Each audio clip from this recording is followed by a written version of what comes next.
150th world ranking of top 2% Indian scientists.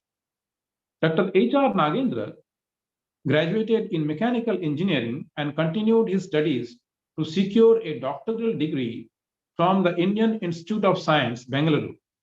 He started his career by joining IISc as a member of Faculty of Mechanical Engineering in 1968 and held the post till 1975.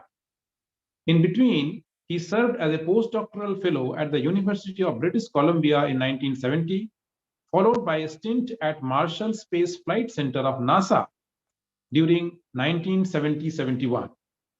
During his stay in the US, he was also associated with Harvard University as a consultant at their Engineering Sciences Laboratory from 1970 to 1972, after which he moved to London and worked as a visiting faculty at Imperial College of Science and Technology.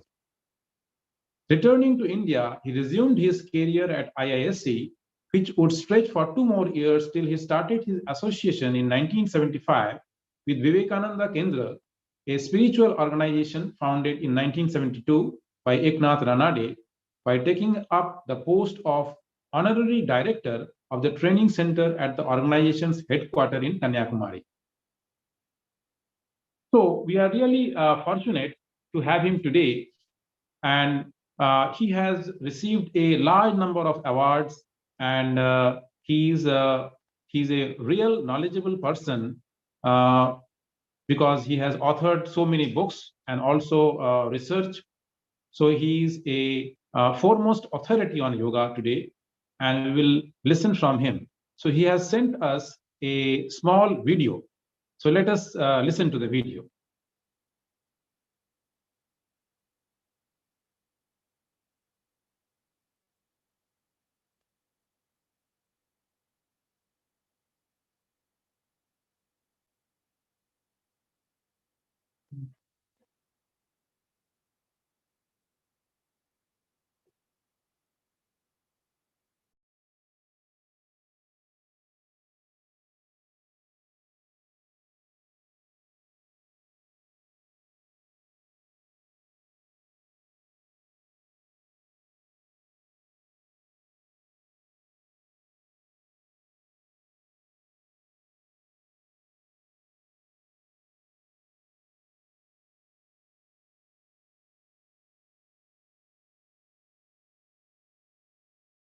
My dear brothers and sisters, I am so happy that LNMIIT University in Jaipur is organizing this beautiful workshop under the particular aspect of Center of Wellness for Health and Well-being. All of you know that today yoga has become the most popular thing in the world. We are moving from the era of science and technology to a new era of yoga and spirituality. The modern pandemics, the COVID-19, has been also supporting, in a sense, to bring about this yoga as a lifestyle change that is needed.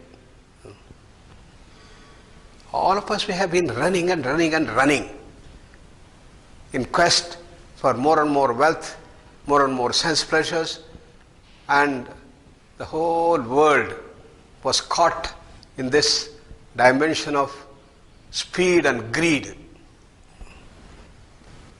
In the whole process, we found in India also we had tremendous amount of lack of integrity, honesty, and the corruption increased tremendously. Then came the youth of this country to change our entire system. Thanks to our role model, Honorable Prime Minister Narendra Modi ji, gave a shape to this by bringing BJP as a political party to bring in this total dimension which India has been able to adhere to. Naturally, the goal of India is not merely to make India an economic superpower, defense superpower. As Swami Vivekananda said, India will not be made if you build skyscrapers, huge industrial developments, and the best of the roads and the physical infrastructure. Only India will be made when you take India to its roots, the values for which India stands.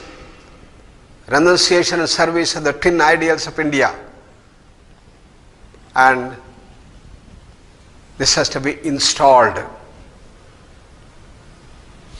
Based on these teachings of Swami Vivekananda,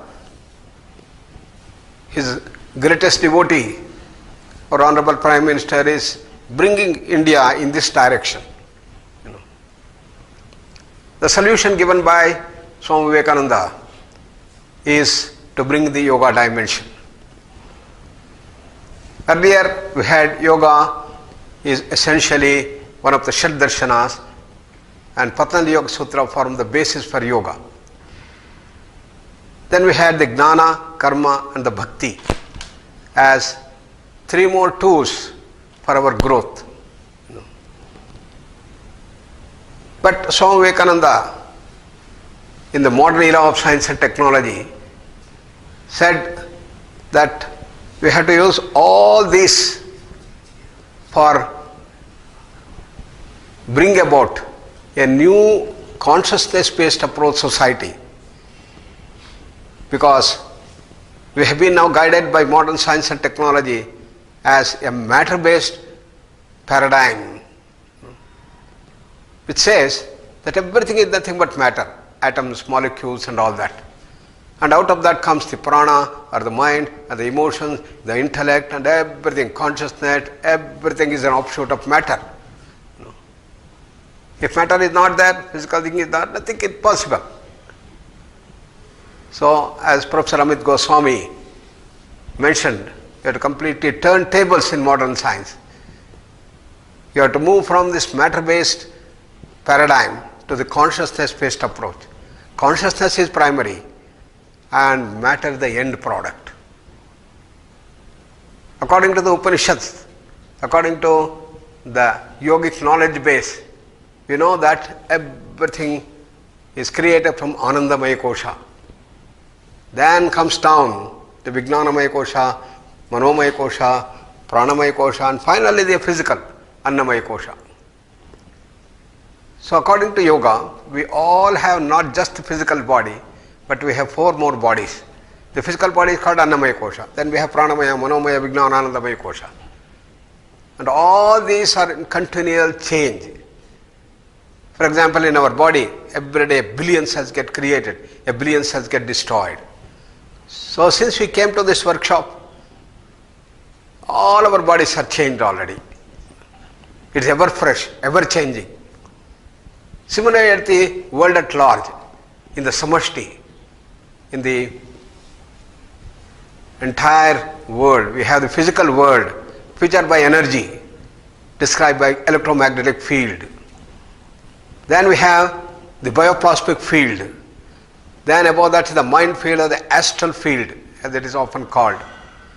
Then we have the intellectual field, the wisdom field, the knowledge field called Vijnanamaya Kosha. Then we have the bliss field, that's pure space, continuous silence, peace. We can call that as a peace field, field of peace, harmony and growth. So Anandamaya Kosha is the first offshoot from where the whole creation takes place. From Anandamaya Kosha, there is the limitation that comes up and condenses itself into Vijnanamaya Kosha, Manomaya Kosha, Pranamaya Kosha, finally condenses the physical body, physical world. So this is the whole creation. And all these five fields are in continual interaction. So we as Vyashti is part of the Samashti. As the individual, we are part of this entire cosmos. The cosmic forces, cosmic entities completely govern this dimension. So this is the whole knowledge base and has to be brought forth to action by yoga. Therefore Swami Vivekananda called karma is karma yoga, bhakti is bhakti yoga, jnana is jnana yoga. And what about yoga, Patanjali yoga? He called it as Raja yoga. So he expanded the vision of yoga in its right perspective to bring about the total message. As Swami Kuvalananda had said, yoga has a message for all. And Swami Vivekananda in his famous proclamation, each soul is potentially divine. Each one of us are infinite power, infinite knowledge, infinite freedom, infinite bliss. The goal is to manifest that divinity within us. How to do that? Controlling nature internal, controlling nature outside. How? By 2 P's and 2 W's, as he said. Philosophy is psychic control. Philosophy, the Gnana Yoga, psychic control, Raja Yoga or Patanjali Yoga. 2 W's, work or worship. Work is Karma Yoga, worship is Bhakti Yoga. Do it by 1, 2, 3 or all of these and be free, he said. The goal is freedom. Freedom is called moksha in Vedanta. It's called, that state is called Kaivalya by Patanjali. That is, in modern science we can call it pure consciousness or reality, absolute. And that is our original state. That is the original state of the whole creation. So, 4 streams of yoga: Gnana Yoga, Raja Yoga, Bhakti Yoga, Karma Yoga. Gnana Yoga is the quintessence of the Upanishads. So there are 3 streams: Shruti Prasthana, Smriti Prasthana, and Nyaya Prasthana. Shruti Prasthana Upanishads, Smriti Prasthana the Bhagavad Gita and the Manusmriti and others. Nyaya Prasthana is the Brahma Sutras. So all this knowledge base is knit into Brahma Sutras as formulae. The development of formula in modern science is the grandeur of science and technology. E equals mc square. The whole of quantum physics comes in there. So the science is a turning point to move from the physical understanding of the entire physical world towards things which are subtler and deeper and causal. That's where we stand in science. Therefore, the entire knowledge base has to be brought forth. So the famous Sri Aurobindo said that we need in the modern times all the 4 streams because we have challenges at all the level, physical level, prana level, mind, emotional level. Therefore, Gnana Yoga, Raja Yoga, Bhakti Yoga, Karma Yoga, all these things have to be brought forth. He called it the integral yoga. And it is this total thing that we have taken up in our S-VYASA Yoga University. Talking particularly about the 8-limbed yoga of Patanjali, the greatest contribution of Patanjali to the entire world, which all other philosophers and everybody accepted. We have the Bahiranga Yoga and the Antaranga Yoga. Bahiranga Yoga is Yama, Niyama, Asana, Pranayama, Pratyahara. Then Antaranga Yoga is Dharana, Dhyana, Samadhi. So the first limbs are indirect way to gain control and mastery over the mind. The goal is Chitta Vritti Nirodha, gaining mastery over the mind. And it is this mastery over the mind that is most important. In this mastery there are 2 components. Number 1 is to make the mind very sharp, intelligent, brilliant, faster mind, quicker mind, speeded up mind, faster, faster, faster, faster. That all we have been doing in our entire education system. But there is a second dimension of mastery, to calm down the mind, silence the mind, tranquil the mind, go deeper and deeper into silence, deeper and deeper dives. That is the second dimension. They are like 2 wings on which we need to fly. But unfortunately, the whole education system is only geared with 1 wing. That's how we have failed. So, a big imbalance is created in the Manomaya Kosha because of this one-sided approach that we have taken up, and that imbalance is called Adhi. That is the definition of stress according to yoga. Adhi is an imbalance. Imbalance between speeded up mind and calm mind.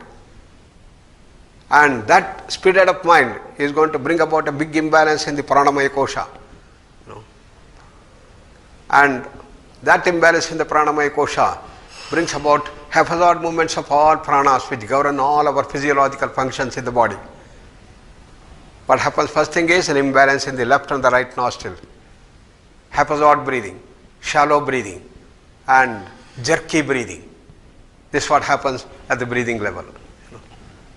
And slow deep breathing is totally gone. So that imbalance in the pranamaya kosha promoted the entire dimension of imbalance throughout the body. Between the left and the right brain lobes, there is an imbalance that is created. That brings about the stress reaction in the form of autonomic imbalance and the endocrine imbalance, and percolates down to the whole body, causing imbalance in every organ and system in the body. Therefore, we have to see that these imbalances are corrected. If we don't correct these imbalances, not only at the physical level, at the prana level, at the mind level, you will continue to have challenges which you call as dis-ease. Among the diseases we have the anadija vyadhi and the adhija vyadhi. Anadija vyadhi refers to all these infectious, contagious and virus diseases. They all come from outside, hit, and our immune system is weak to handle that. Though every day there are millions of cells that are coming to hit us, a very strong army with us, that's the immune system. That takes care of it. But if we do not handle these things, then you succumb to infectious, contagious diseases. Apart from that, we have adhija vyadhi, which are all generated inside because of this inner imbalances of the stress. So we have to deal with this imbalance to get it corrected. That is where the role of yoga comes into picture, and the integrated approach of yoga therapy is what is needed. While yoga is a way of life, pranayama is the most powerful thing in the Ashtanga yoga, in the 8-limbed yoga. Because prana, that is manifesting in the form of breathing, has close connection with the mind. When you control the breathing, you control the prana, you control the mind. Similarly, when you control the mind through meditation, then you control the prana and control the breathing. The two things are connected. So, what we have to do is to deal with this breathing. So, it can be done even lying down. Anywhere you can do, even standing, walking, everywhere you can do. Gaining control and mastery over prana is pranayama. And pranasya ayamaha, pranayamaha. It is part of the yoga. Therefore, in a sense, we should not say yoga and pranayama. You can say yoga including pranayama. Similarly, many people make a mistake saying yoga and meditation. Meditation is the 7th limb of the Ashtanga yoga of Patanjali. So, I have to say yoga including meditation. So, pranayama, an indirect way to gain mastery and control over the mind is very, very important, very powerful. So, we have been using this thing to see that people get wonderful results, not only for NCDs, even for infectious and contagious diseases. In the recent corona pandemic, we have been able to use this pranayama as a very effective tool. So, as the first step, we have what are called kriyas. And Swami Ramdevji has been able to make this Kapalabhati very, very popular and has become world famous all over. It consists of fast breathing technique. That is bursts of exhalation followed by automatic inhalation.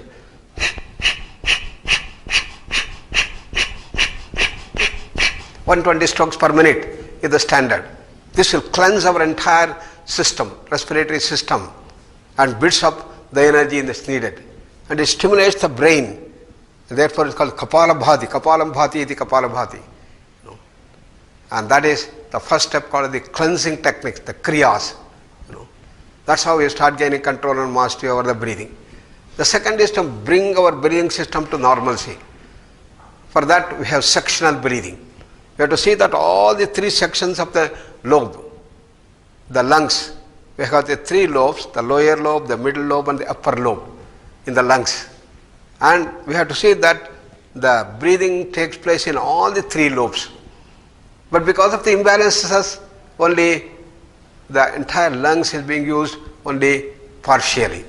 We have to see that all the three lobes come into this thing. So we have got abdominal breathing, thoracic breathing and clavicular breathing. So when we inhale, abdomen should come forward, thereby there is the concavity of the things which pulls the air down to the lower lobe of the lungs.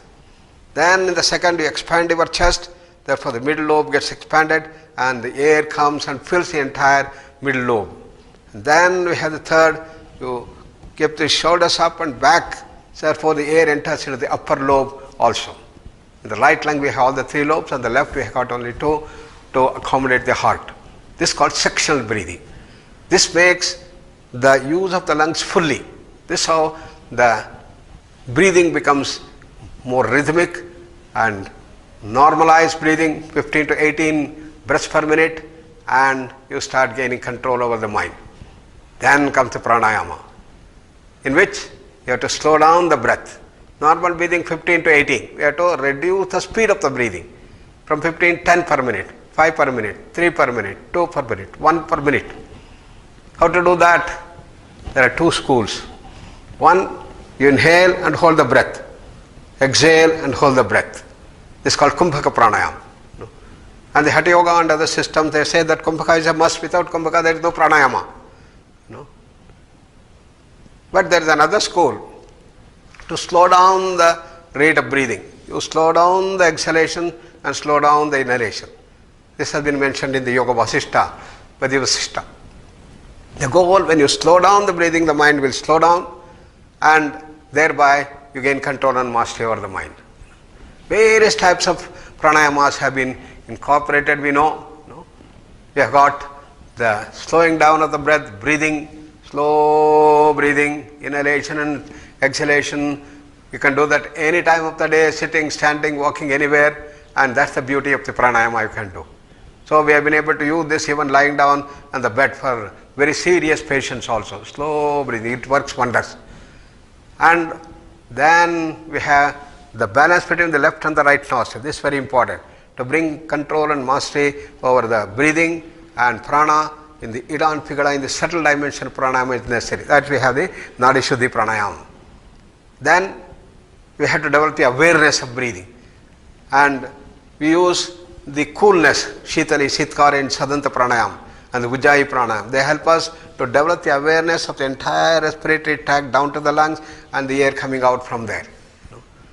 Then we have the Brahmari pranayama to expand our awareness. Inhale,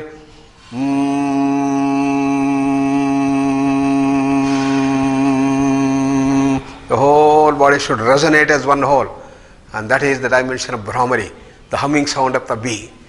These are the pranayamas which help us to slow down the breathing, bring the balance of the breathing, sensitize our awareness and expand our awareness, and thereby the mind also starts calming down, silencing itself and expanding itself, and that is the goal of yoga. Therefore, this is the one that we have been using in large number of ailments, particularly the NCDs, non-communicable diseases, asthma, diabetes, hypertension, heart problem, epilepsy, migraine, all these things are the ones called Adhija Vyadhi. And this Adhija Vyadhi therefore can be handled very effectively, yoga, and the integrated approach of yoga therapy ultimately is the one that redeems us from these NCDs. Therefore, it is this dimension that is being used as the complete dimension. So this is what you have to do, and you are going to learn all these things in our workshop, and I wish you all the best and good luck. Thank you very much for allowing me to share some of these thoughts with you. Namaskar.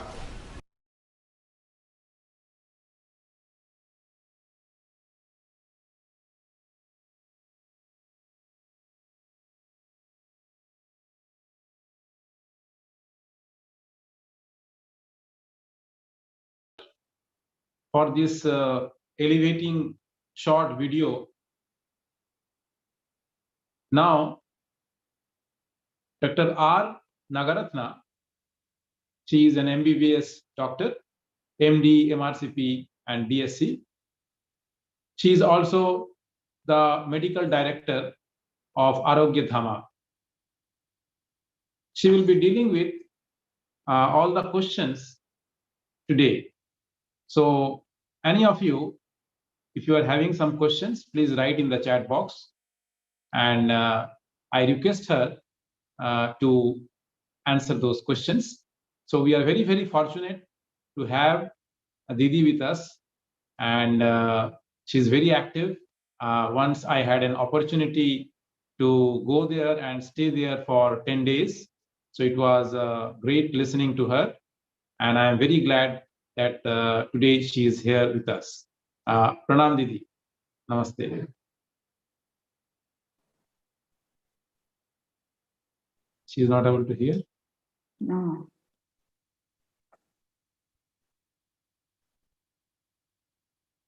Am I audible? Now it's open. You had to unmute me. So they have unmuted me. Namaste to all of you, my dear friends. Namaskar, Dr. Amit. Namaste. It's a wonderful It's really very workshop. nice to see you once again here today after many years. So Didi, first of all, we would like to know about S-VYASA because we do not have, because many of us, we do not know what actually S-VYASA is and what are the activities there. S-VYASA stands for Swami Vivekananda Yoga Anusandhana Samsthana Yoga Research Foundation, deemed to be university. In 2004, before that, the mother organization is called VYASA, V-Y-A-S-A, Vivekananda Yoga Anusandhana Samsthana, which exists from 1985. So through VYASA, we have been running many courses, we have been running many PhD programs, we have been running Arogya Dhama Publication Center, spiritual programs for the last 35 years. And it was nice of the University Grants Commission to recognize as a deemed to be university after intensive inspections in 2004. So this is a university dedicated to yoga. We have got 5 divisions in the university. Division of Yoga and Spirituality, Division of Yoga and Life Sciences, Division of Yoga and Management, Division of Yoga and Humanities, Division of Yoga and Physical Sciences. So in yoga and spirituality, we are in all these courses. The basic course is the bridge course called the Yoga Instructor course, which is run both as online and offline, and we have expertise more of the online programs during the pandemic. So the offline residential program is 1 month intensive, 300 hours in the campus. Online program is run as several modules. We have got weekend modules, we have got full 5 hours a day module, we have got 4 hours a day module, which may run between it to complete the 200 to 300 hours of the training program. This is a bridge course, basic course for any course for us to move on. Once that is done, then we have the Bachelor of Yogic Sciences, BSc in Yoga.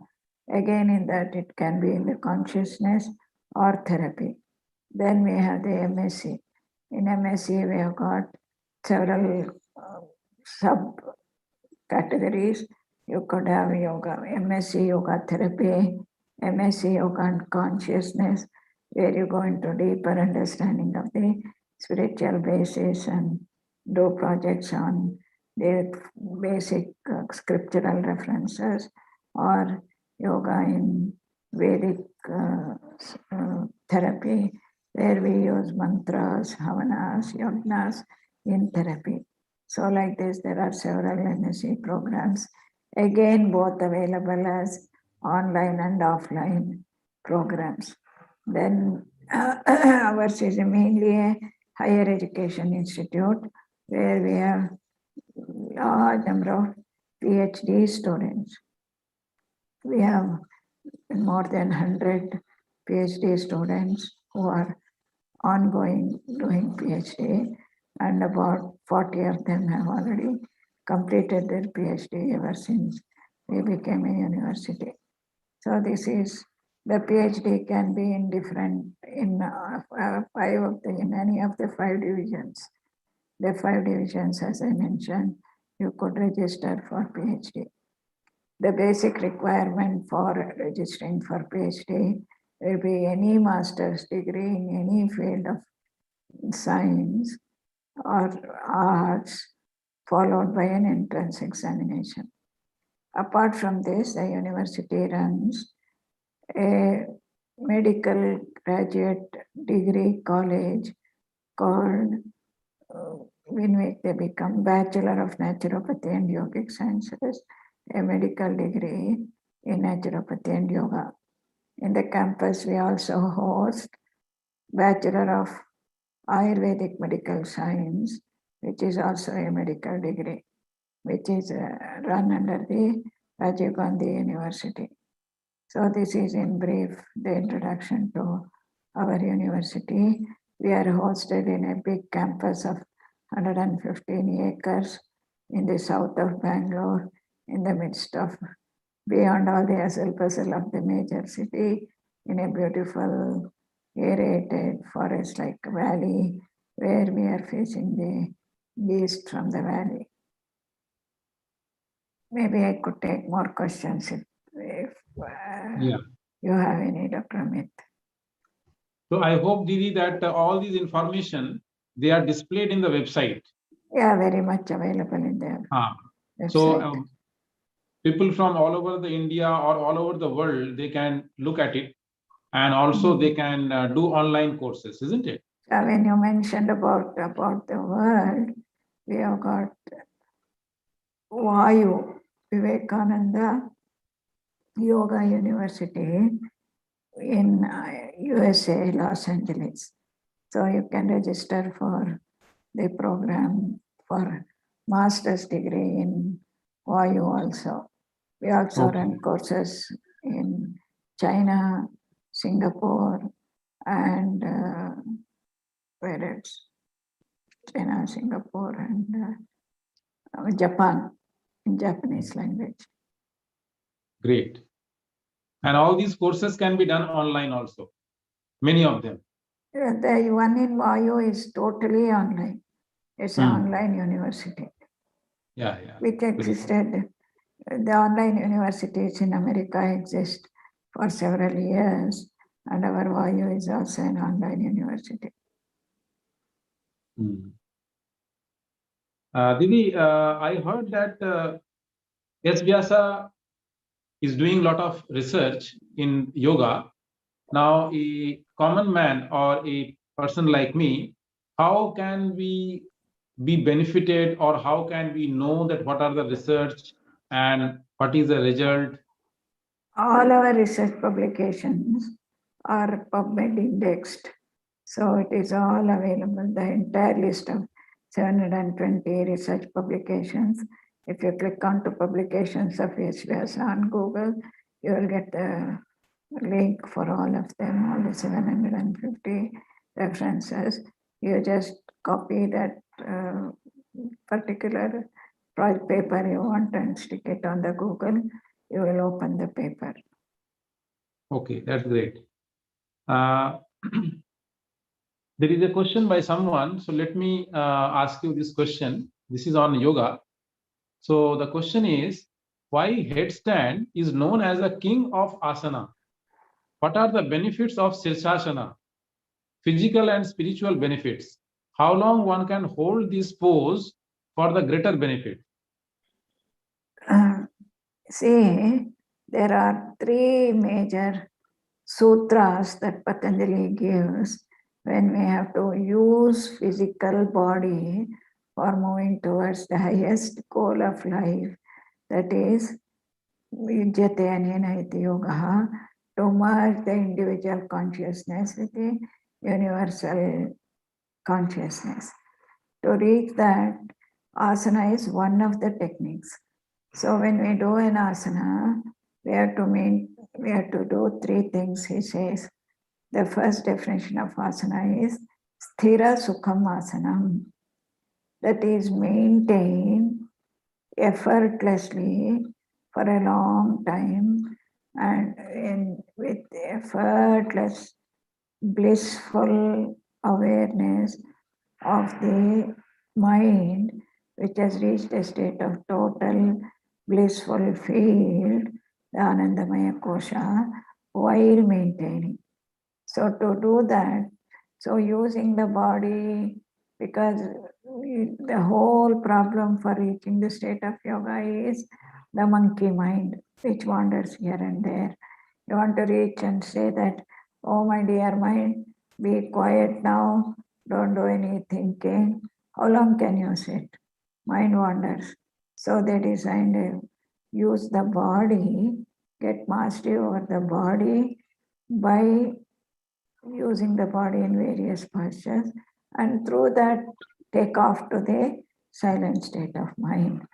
Therefore, this sthira sukha, stable, effortless maintenance for a long duration to keep the mind under control is the purpose of a thing. For that, Patanjali gives to next sutra, Prayatna Shaithilya Ananta Samapatibhyam. So while you are maintaining the final posture, how can you silence the mind? How can you reach the state of total blissful awareness? Is by doing relaxation in the final posture, Prayatna Shaithilya, and expand your awareness to unlimitedness. That is taking you to the blissful experience. And the third sutra gives is Tato Dvandva Anabhigataha. In that state, get lost in that expanded awareness is the final of merging in the universal consciousness. Now think of Shirshasana. If you want to stand in headstand, your mind cannot be wandering here and there. You will never be able to maintain the balance. So to maintain the balance, mind has to be totally focused, and a random mind cannot maintain in Shirshasana. So automatically when the Shirshasana has to be maintained, which is the top most difficult balancing posture, the head is down, so you can't do too much of physical things or the mental things. Hello. Mind automatically becomes silent, then automatically becomes focused. After you are focused, to be able to relax in the final posture, unless you are perfectly stable, your body will not be able to relax all the other parts. Prayatna Shaitilya. And once you are standing there, do Ananta Samapatti, merge in the expanded awareness, is much easier because all your energy is now gently, relaxedly moving towards the highest part of my existence. So it is easy to merge in the universal consciousness. To reach that state of maintaining for a long time, effortlessly, enjoyably, and get lost in that universal experience, you can stay any length of time. But for beginners, we recommend that you stay for whatever duration you can comfortably stand for 1 minute, 2 minutes, 3 minutes. To come to that itself, you would have taken 6 months or 1 year to train yourself to be able to stand without support.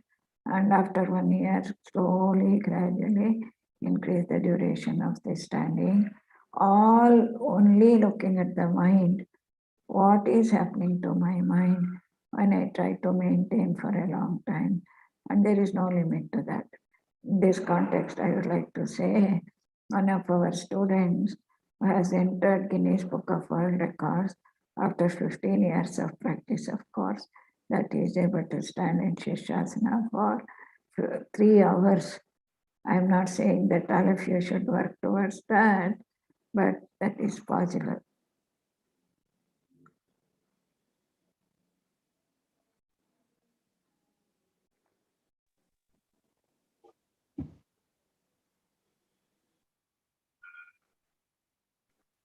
Aditi, there is a question.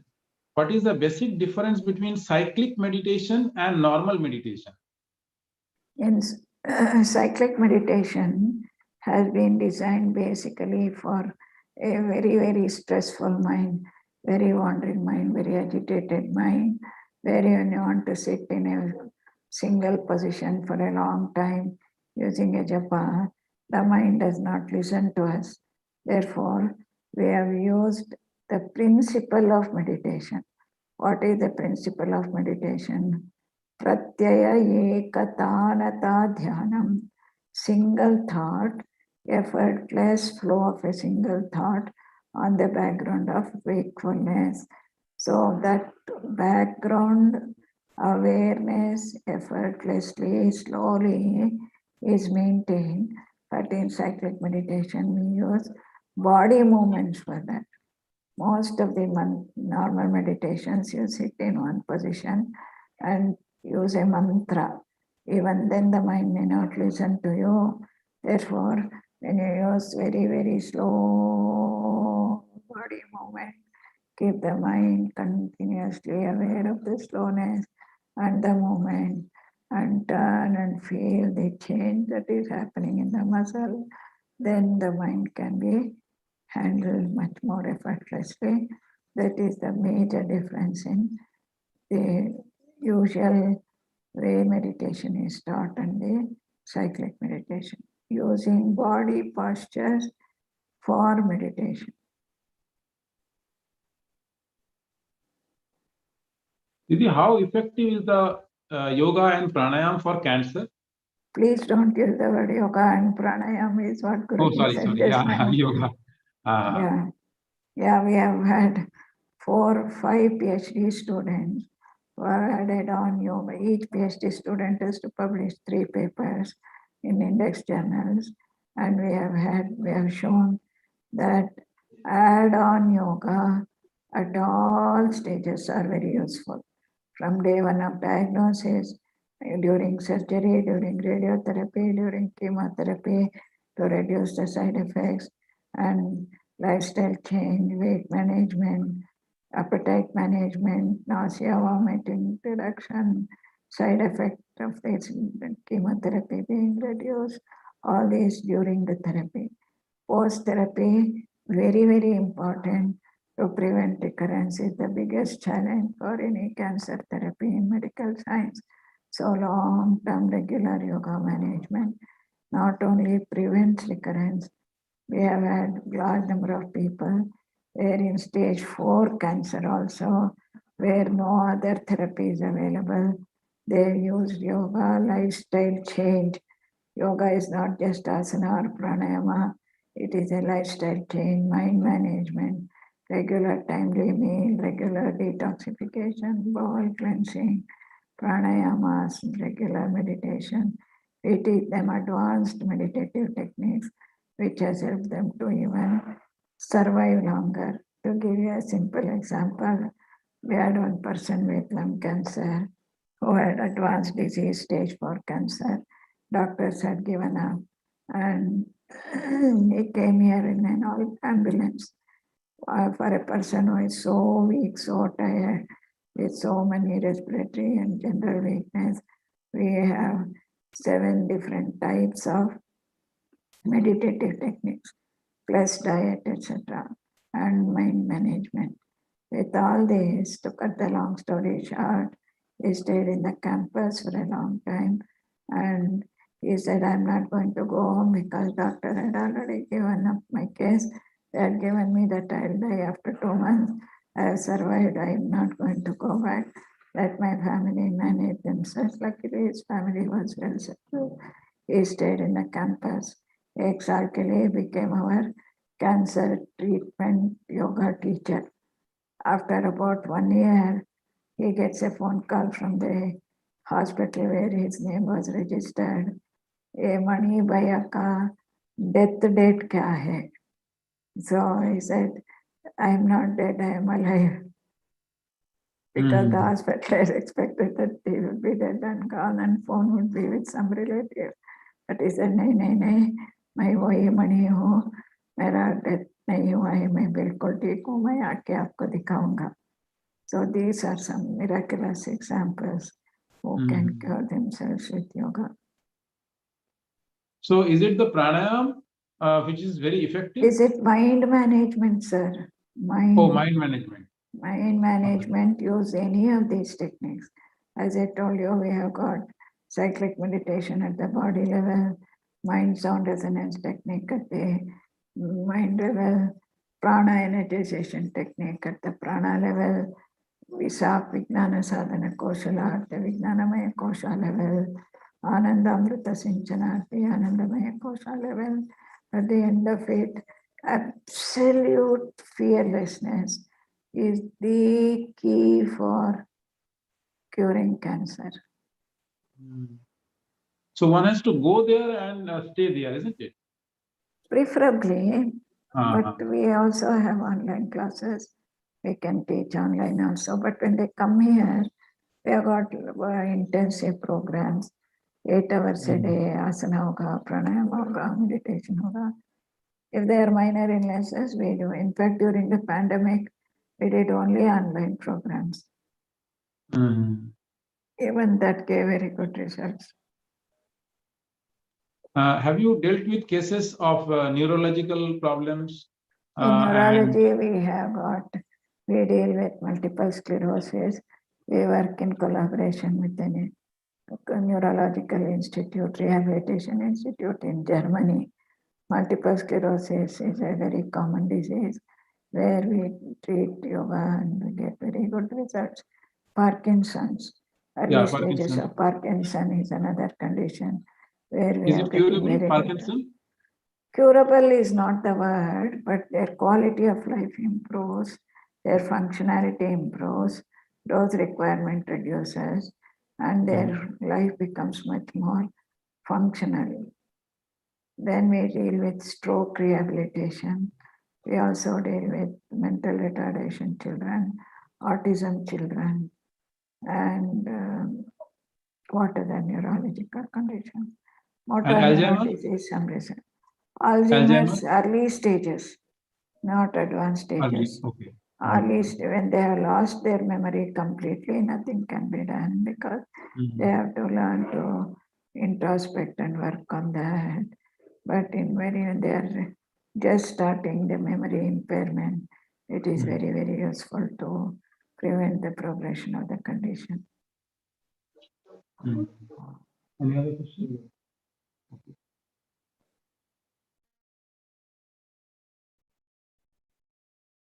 Something about the mantra that, do you treat patients with mantras also? Mantra, yes. Mantra chanting is a part of the mind sound resonance technique. In mind sound resonance technique, we use Om mantra as a technique in which we elaborate the meaning of Om, make them understand that this is the most fundamental sound of the universe, and laya hona chahiye, to merge in that nada anusandhana, in that sound resonance. Mind sound resonance should be experienced throughout the body. So this is a 25 minutes program in which we use Om with Akara, Ukara, Makara separately chanted and Om chanted together, and Mahamrityunjay mantra. This is a very popular technique in our campus, and many people have got benefit. We have used MSRT or mind sound resonance technique in pregnant women, in cases with fertility management, in patients with the cancer. One of our prostate cancer patients has become such an adept in this Mahamrityunjay mantra exposition that it travels around the globe.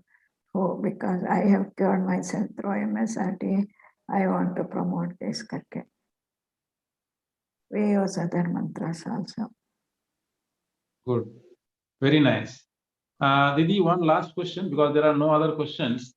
Like suppose say somebody or one of us would like to contact you is it possible in any way to contact you? And or while you are S-VYASA? in the topic, while on this context, let me share what we do in our health home, Arogyadhama, where we admit patients. We don't call them patients. After they enter our campus, they become participants.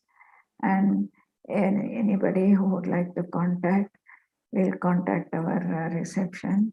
If you go to our website and click on Arogyadhama, you get the contact reception number. I can tell the number now itself. 99-728-71777. I repeat, 99-728-71777. So, or send a mail on arogyadhama@gmail.com. Yeah. This is we start the program always on a Friday. It can be done, changed also, but preferably on a Friday. And we go through a full day program from 5:30 a.m. to 9 p.m. with asana, pranayama, meditation, relaxation technique, devotional sessions, counseling, lectures, naturopathy, Ayurveda, acupuncture, physiotherapy, selected according to every individual separately. And as soon as they come, they are allotted into their department. If somebody comes with back pain, they are doing a separate program in back pain department. Somebody with diabetes department. Joint disease department. Heart disease department. So like this, we have got 9 departments. Each department will handle their specific problems specifically and design the program which we call as integrative therapies. Very good. Generally, they stay for about 2 weeks, preferably 2 weeks. If necessary, we keep them longer also. Actually, when I last went, I heard that you have been doing something integrative medicine or something like that. Yeah, this is integration. Integrative where medicine. we combine naturopathy, Ayurveda, acupressure, physiotherapy, modern medicine, in addition to yoga. Excellent. Excellent. So it's a great, Didi, interacting with you There is after another such a long question, time. I suppose. Huh? Is there another question coming up? No. Okay. No. Thank you. There are no Thank other you. questions. So, Thank you. yeah, thank you very much. It was really great Welcome. interacting with you after such a long time, and you explained to us so well all the questions and also about S-VYASA, so that I think, any one of us, if we really need to go there or interact with you or for any health related problems, we can contact, because it is such a great university totally dedicated on yoga, but many of us, we don't know about it. That is something, which I feel bad. So it's great that you have accepted, and sir, Guruji also accepted this offer and made a special video for LNMIIT. We are very glad and very, very thankful to you and Guruji. And I hope that it will really benefit us connecting with you once again. Thank you, Didi. Thank you. Thank you very much. Namaste. Pranam. Pranam. I leave now.